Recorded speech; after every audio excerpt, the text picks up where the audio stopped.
They come into this game thinking they can just do it with this blasé attitude. They think they can bring the standard that is promoted in society and this mentality of a 9-to-5 mentality and this 4-year mentality and this mentality of entitlement where if I go to study, I have to get results.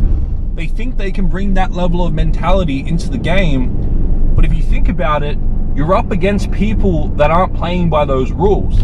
You're up against the pros who've dedicated their whole life and nothing matters to them but trading and but the markets.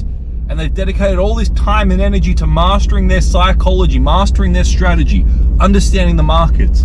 That's your competition. That's why if you want to make it in the markets, you have to be thinking differently.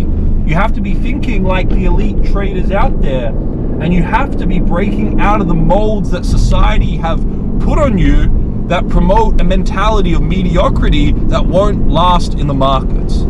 So make a decision if you want to be a profitable trader or not.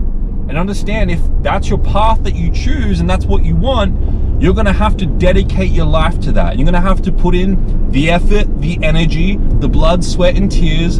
You're going to have to put in an enormous amount of work on the correct things. And if you do, then eventually you will be rewarded.